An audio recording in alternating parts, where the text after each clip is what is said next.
whenever it whenever it comes to the moles question, we just have to look into the data and the equation that they have given us. Okay. We see the data that we have given the value of sodium hydroxide, the volume, which is 25 centimeter cube. When we convert into dm cube, it would be 25 divided by 1000. Okay. Which would be equals to 0.025 dm cube. The second thing we have given is the concentration of NaOH, which is 2.64 moles per dm cube. Now, in order to get the moles, what we'll do, we'll multiply the concentration with the volume. So 2.64 multiplied by its volume will give us the number of moles of NaOH. Okay, when we multiply 2.64 with that, we'll get 0.066 moles of NaOH. They have asked the number of moles, so we'll write 0.066 moles. Now they have asked the maximum number of moles of Na2SO4.H2O. If we see in the equation, we could clearly see that there are 2 moles of NaOH and only 1 mole of Na2SO4. So we use the ratio formula. We'll write 2, the number of moles which is given in the equation. And here we could see it has only 1 mole. What was the value of number of moles of NaOH? It was 0.066 ratio X. We don't know the moles of it. We'll rearrange this equation and X would be equals to 0.066 divided by 2 multiplied by 1. This and this.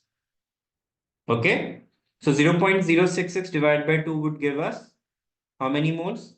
Half of this value, 0.033. Now they have given us the mass of Na2SO4 and we already have the moles of it. So first of all, we need to get the mass of water out of it.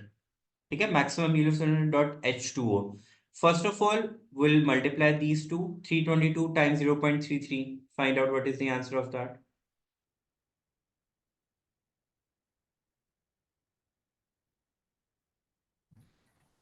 10.626. 10.626. This is the theoretical yield. This is the actual yield given in the question. So we'll divide these two with each other in order to find the percentage. So 3.5 divided by 10.626 multiplied by 100. क्या answer आ रहा है?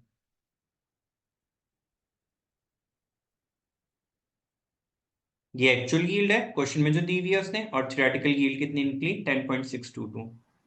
So that would give us 37.2%. Okay.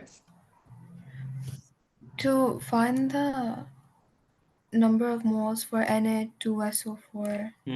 We just use the equation. Don't you do? लेकिन 2 divided by 0.066 नहीं है? क्यों? हमारे पास NaOH के कितने मोल्स थे? 2. Na2SO4 के कितने थे? मोल्स 1. NaH के कितने मोल्स निकले? 0.6 एंड Na2 के हमने फाइंड आउट करना है. इक्वेशन को रीअरेंज करें तो x would be equals to 0.6 divide by 2. तो आप इसको बिल्कुल सिंपली इस तरह भी ले लो ना कि we have 2 moles of NaOH and 1 mole of वो. सो इफ 2 मोल्स की वैल्यू 0 थी तो वो उसकी हाफ मोल है, तो वो इस तरह हो गया. ओह हाँ, ओके.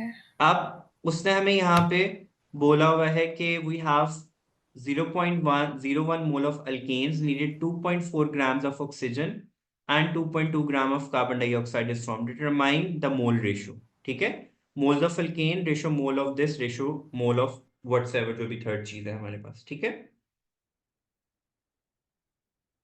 अब we do not have any data के अल्कीन हमारे पास है कौन सा. ठीक है, so we'll find the number of moles of oxygen and carbon dioxide. वो कैसे फाइंड आउट करेंगे? मास ओवर मोलर मास. तो ऑक्सीजन का मोलर मास कितना होता है हमारे पास?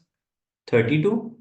रेशो कार्बन डाइऑक्साइड का मास कितना होता है हमारे पास? 44. तो यहाँ से हमारे पास रेशो कितनी निकल आएगी इसकी?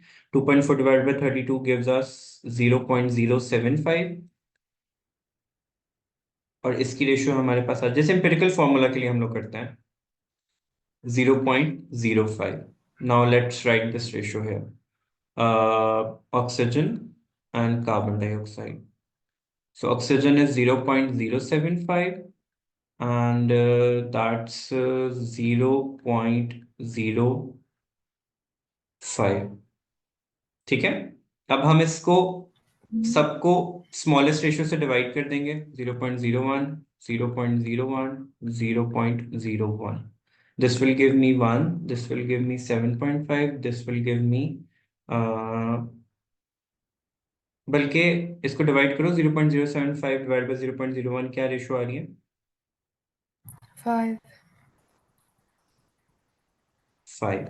Up we still have a whole number here, so if we multiply it with 2, decimal number, so if we multiply it with 2 we'll get 2:15:10. अब we have combustion equation क्या होती है? Alkene plus oxygen gives carbon dioxide plus water. We already have the moles of carbon dioxide and oxygen. Oxygen के moles कितने निकले हैं? 15 and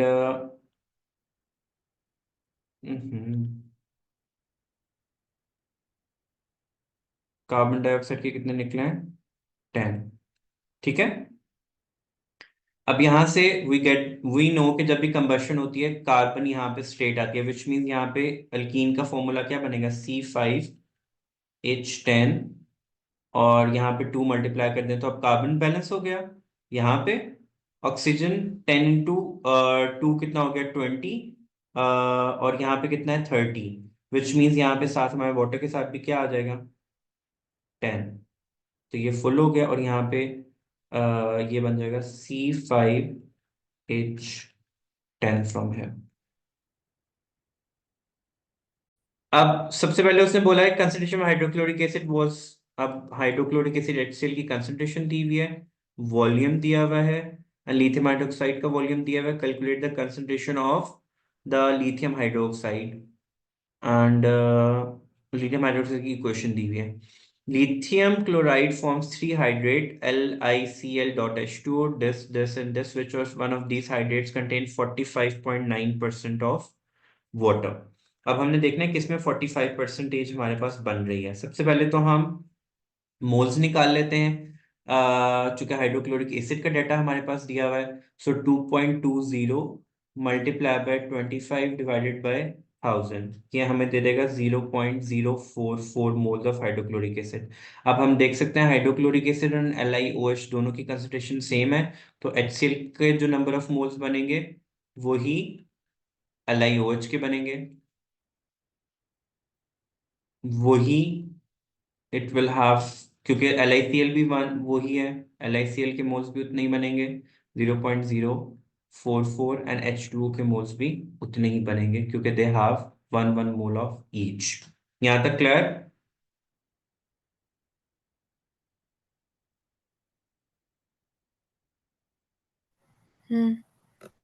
अब यहां से चलते हैं LiOH के, सबसे पहले हम कंसंट्रेशन निकाल लेते हैं। मोल्स गिवन है और उसका वॉल्यूम भी गिवन है, सो इन दोनों का आपस में क्या कर देंगे? डिवाइड। LiCl के मोल्स कितने हैं? 0.044 डिवाइडेड बाय 20/1000, तो ये 1000 पर जाके मल्टीप्लाई हो जाएगा और कंसंट्रेशन हमारे पास आ जाएगी of LiOH 1.7 moles per DM³ यहाँ पे। ठीक है, अब हमने निकालना है मोल्स। अब मोल्स निकालते हैं, LiCl.H2O का मोलर वॉल्यूम निकालें तो कितना बनेगा? फाइंड आउट करो।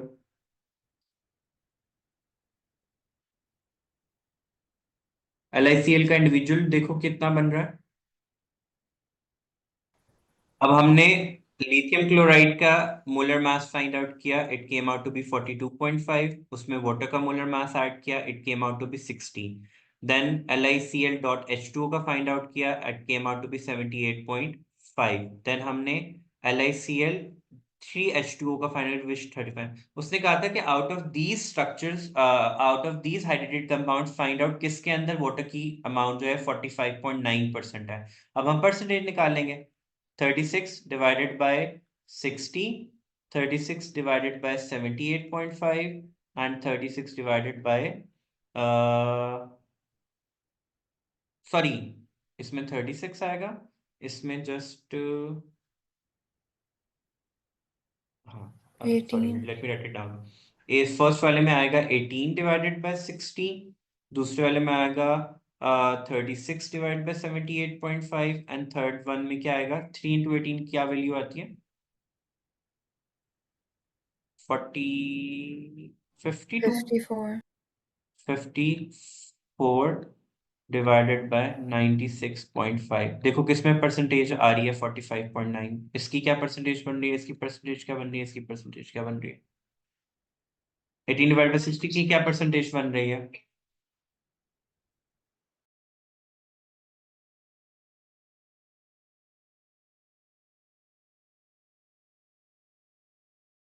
It's lithium chloride plus 2H2O.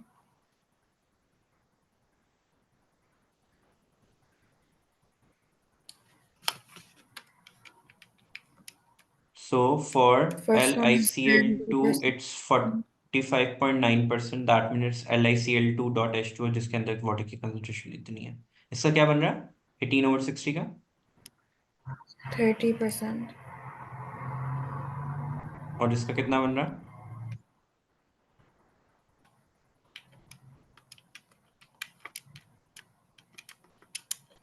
55.95%. Now you get it कि मैं क्यों कर रहा था ये सब कुछ। Hmm. Do you understand the question now. Okay. Now let's do another part. We have to find the number of moles of oxygen. We have to look into the equation that what is the value of given of anything. In the first experiment, the maximum volume of oxygen produced was 96 centimeter cube, measured at a concentration of aqueous hydrogen peroxide in moles per dm cube. We volume है ना हमारे पास, उसने उसने हमें concentration volume दिया है 96 centimetre cube, तो ये डेसीमीटर क्यूब में कितना बन जाएगा, 96 divided by 1000 which would be 0.096 dm cube. उसको डिवाइड बाय मोलर वॉल्यूम कर देंगे which is 24 dm क्यूब। क्या नंबर ऑफ मोल निकल रहे हैं ऑक्सीजन के, I guess it would be 0.004। अब अगर हम इक्वेशन के अंदर देखें, we have 1 mole of oxygen and 2 moles of hydrogen peroxide. So हम 0.04 को मल्टीप्लाई बाय क्या कर देंगे, 2 कर देंगे, इट वुड बी 0.008। वही इक्वेशन रेशियो की यूज कर ली, ऑक्सीजन वर्सेस H2O2। ऑक्सीजन के मोल्स कितने हैं 1, H2O2 के मोल्स कितने हैं 2, ऑक्सीजन के मोल्स कितने हैं 0.04 एंड इसके हमने फाइंड आउट करना है, तो ये स्ट्रेट उधर जाके मल्टीप्लाई हो जाएगा, विल हैव 0.08। और जब उसने कंसंट्रेशन फाइंड आउट करने को बोला हुआ है, उसने हमें मोल्स हमने कैलकुलेट कर लिए, वॉल्यूम उसने दिया हुआ है। कैसे फाइंड आउट करते हैं concentration, mole divided by volume. तो 0.008 डिवाइडेड बाय 40 डिवाइडेड बाय 1000, ये ऊपर जाके मल्टीप्लाई हो जाएगा, तो 0.008 टाइम्स 1000 डिवाइडेड बाय 40, तो Two. इसका आंसर आ जाएगा 0.2। Okay, No, it's just 2. 2 और 0.2, 40 2. डिवाइड बाय 1000 है, 0.008 multiply by 1000 divided by 40। Why multiply? वो 40 सेंटीमीटर क्यूब में था ना, तो डेसीमीटर क्यूब में जाने के लिए डिवाइड बाय 1000 कर दिया उसको, तो ये 1000 ऊपर जाके मल्टीप्लाई हो जाएगा। डीएम क्यूब में आंसर You देना can होता है ना just. हमें। Oh, okay. बेशक चाहो 0.0 लिख दो या ऐसे कर दो, एक ही बात है, 0.2 आ जाएगा। I did 0.004. नहीं नहीं, वो मिस्टेक कर दी ना आपने से। अब यहाँ पे NaCl का उसने मोल वॉल्यूम भी दिया हुआ है, कंसंट्रेशन भी दी हुई है, हमें अमाउंट यूज्ड फाइंड आउट करनी है NaOH की, NaCl की, सॉरी। सबसे पहले तो हम इन दोनों को मल्टीप्लाई करके उसके मोल्स निकाल लेंगे। तो 20 डिवाइडेड बाय 1000 मल्टीप्लाई बाय 0.20, इसका आंसर क्या आ जाएगा? 0.004 आ जाएगा। ठीक है, अब मेरे पास नंबर ऑफ मोल आ गया। Number of mole is equals to mass over molar mass का फॉर्मूला यूज करेंगे। मोलर मास ऑफ NaCl कितना होता है? 35 प्लस सोडियम, सोडियम का कितना होता है? 42.5। ऐड करो। एंड नहीं, सोडियम का 42 वो होता है, या वही दोनों को है। ऐड करके ये बन रहे हैं? Oh wait, नहीं, it's 58.5। सॉरी सॉरी, उसने मोल्स ही कहा, उसने मोल्स ही कहा, तो मोल्स तो वही बन जाएंगे, 0.004। अच्छा, अब उसने कहते हैं yield of NaNO3 What's the formula for a yield again? Of Yield. Yield, वो आपके पास theoretical yield divide, sorry, actual yield divide by theoretical yield multiply by 100। अब NaNO3 का मास ऑफ क्रिस्टल में फाइंड आउट करना है, उसने yield का है 90% है हमारे पास। ठीक है, Is that actual or theoretical? नहीं, उसने 90% यील्ड बोला है, मतलब यहाँ पे 90% आएगा। ठीक है, एक्चुअल हम लोग कैलकुलेट करेंगे, सॉरी, एक्चुअल हमने देखनी है, एंड जो थ्योरेटिकल यील्ड है वो हम लोग कैलकुलेट कर लेंगे फ्रॉम द इक्वेशन। इक्वेशन बनाते हैं हमारे पास, पहले NaNO3 का फाइंड आउट करो, वो कितना बनता है molar mass?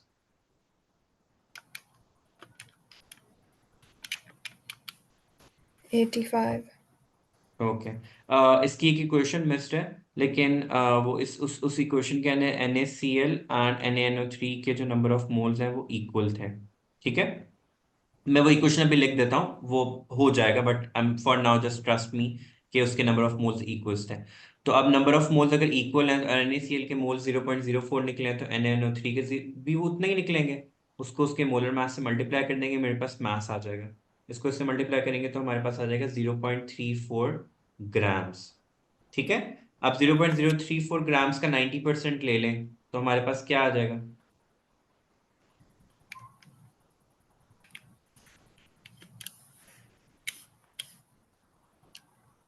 0.306।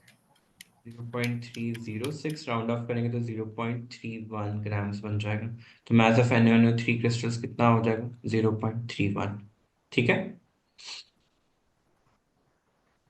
I don't get why you did that. उसने कहा है ना कि आपकी यील्ड जस्ट 90% है, तो मेरी थ्योरेटिकल यील्ड कितनी निकली? 0.34, तो उसका मैंने 90% ले लिया। How did you find the theoretical yield? Molar mass मैंने कैलकुलेट कर लिया, नंबर ऑफ मोल्स मुझे पता थे, number of moles into molar mass करेंगे तो हमारे पास थ्योरेटिकल यील्ड आ जाएगी।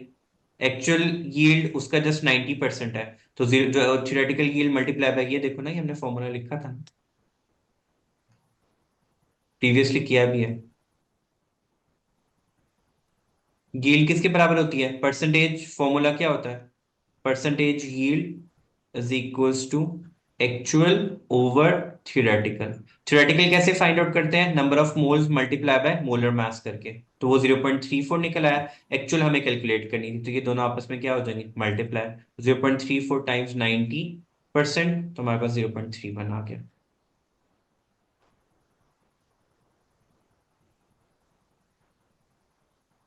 Okay, Okay. कंफ्यूज्ड? इक्वेशन लिख दूं अब आपको कि रिएक्शन की इक्वेशन क्या थी, उससे आपको आइडिया हो जाएगा कि इक्वेशन थी क्या। The reaction equation is NaCl plus HNO3 gives NaNO3 plus HCl. Okay, so we could see कि इसके नंबर ऑफ मोल्स सबके क्या है, इक्वल है। तो हमने जब NaCl का नंबर ऑफ मोल्स कैलकुलेट किए और इन दोनों के चुके as per the equation equal थे, तो हमने इस वजह से उसको इस तरीके से प्रोसीड किया। अब उसने बोला है right a chemical equation for action of heat on sodium nitrate crystal. Sodium nitrate crystals को हम हीट अप करेंगे, तो उसने कहा हमें इक्वेशन लिख के दें, उसमें क्या है, सो NaNO3 would be NaNO2 plus oxygen. अब इसको बैलेंस कर लेते हैं। NaNO3 यहाँ पे भी 2 आ जाएगा, 2 × 3 6, 2 × 2 4 एंड 6 बैलेंस केमिकल इक्वेशन होगी। उसने हीट बोला था, तो it would release oxygen.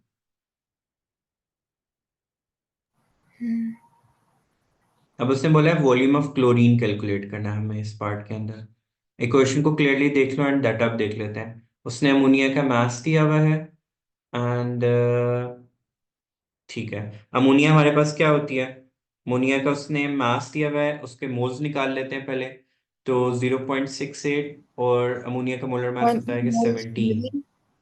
Sorry, Moles given are 2 कहाँ दिया, what are number of in the moles हैं, equation. वो तो नंबर ऑफ मोल्स हैं, मोल्स तो नहीं है, नंबर है उनका, इतने मोल्स हैं। Then what's the difference between number of moles and अरे moles? Moles is the calculation and the amount of, ये उसका मैग्नीट्यूड ऑफ मोल है। जैसे इसका 3 है, दैट डजंट टेल कि उसके मोल की वैल्यू क्या है। मोल कैलकुलेट करने का तो फॉर्मूला डिफरेंट होता है ना, मास ओवर मोलर मास। Hmm. सो 0.68 उसका मास दिया हुआ था, उसको उसके मोलर मास से डिवाइड कर दिया, सो वी गॉट 0.04। अब इक्वेशन देखते हैं, हमें क्लोरीन का फाइंड आउट करना है। सो अब यहाँ पे देख लो, NH3 के मोल्स कितने थे हमारे पास, रेशो क्लोरीन के मोल्स। NH3 के कितने हैं 2, क्लोरीन के मोल्स कितने हैं 3। NH3 के मोल्स कितने निकले 0.04 और क्लोरीन के हमें नहीं पता। यहाँ तक क्लियर।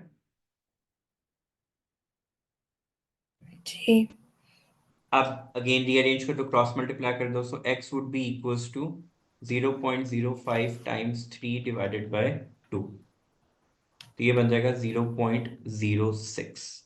अब मेरे पास के मोल्स आ गए हैं, उसको मैं उसके मोलर वॉल्यूम, अब क्या गैसेस के केस में क्या होता है, mole equals to mass over molar volume, sorry mass लिख दिया, वॉल्यूम ओवर मोलर वॉल्यूम। अब हमें वॉल्यूम कैलकुलेट करना है, तो इन दोनों का आपस में क्या कर देंगे, मल्टीप्लाई। मोल्स कितने निकले हैं हमारे पास क्लोरीन के 0.06 और उसका मोलर वॉल्यूम कितना होता है 24। अच्छा ये हमारे पास उसने CM³ में बोला है, तो हमारे पास CM³ में मोलर वॉल्यूम कितना होता है 24,000। DM³ में कितना होता है 24 DM³। तो बस इस चीज का ध्यान रखना है, इसकी मिस्टेक मत करना, ठीक है। So Okay. 24,000 to 0.06 will give us 1440. Can you explain the